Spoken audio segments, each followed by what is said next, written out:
જેમાં લોકશાહીને બહુ સંબંધ હોય આપણને લાગે નહીં કે હું અને હું જ મારા લીધે જ મત મળવાના છે. આવી ભ્રમણામાં રાસ્તા બીજેપીના આગેવાનો, સરકારના વડાઓ, કોઈ પણ ઇલેક્શન હોય એમાં ઓછામાં ઓછા 20-25 દિવસ, ઓછામાં ઓછા 2014થી અત્યારે 4.5 વર્ષ થયા એવું તમે માનો તો દર વર્ષે ક્યાંક ને ક્યાંક ઇલેક્શન આવે ને એ ઇલેક્શનમાં ફક્ત ભાષણ અને ભારત સરકારની તિજોરીના આપણા બાપના રૂપિયા સરકારી વિમાનોમાં, સરકારી પ્લેનમાં, સરકારી સિક્યોરિટી વ્યવસ્થામાં એવા બોગસ જૂઠા વાયદા કરવાના જે હજી પણ પૂરા નથી થતા. દેશના શાસકોએ શાસન કરવાનું હોય કે ભાષણો કરવાના હોય, અને ભાષણો પણ જૂઠા.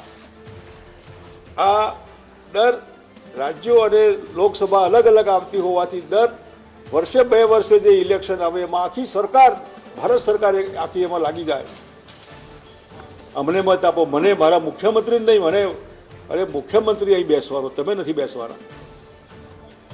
લોકોને અવરા હાથે કાન પકડવાની જે ટેવ પાડેલી એનો પણ અત્યારે હાલ આપણને લાગે કે આ પબ્લિકે એમને જવાબ આપ્યો કે આ તમને મત હવે અમે ન આપ્યા તમે શું કરશો. આ બધાના લીધે 2019ની લોકસભા એ જનરલ ઇલેક્શનનું આ ટ્રેલર છે. આ તો પિક્ચર આવવાનું હોય જેમાં ટ્રેલર બતાવતા હોય, આ ટ્રેલર દેશના મતદારોએ આ ટ્રેલર બતાવ્યું છે. આ ટ્રેલરનો ટ્રેન્ડ એ આગળ જ વધવાનો છે.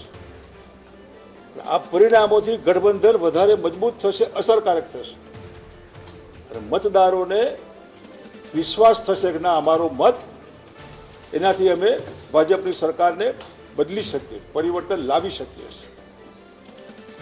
આવું એક લાંબા ગાળાની દેશના રાજકારણમાં અતિ મહત્વના સમયે આવનાર મોટા પિક્ચરનું એક ટ્રેલરના રૂપમાં આ રાજ્યોના પરિણામો છે. એના પરિણામે સરકાર અહીં હોય કે દિલ્હીમાં હોય થોડું ધ્યાન રાખે પ્રજાને આપેલા વાયદા પૂરા કરવાની દિશામાં. ને હું સમજુ ત્યાં સુધી જે રીતે બીજેપીનું અભિમાન કે રૂપિયાથી મત ખરીદાય ને જે, તો હું માનું ત્યાં સુધી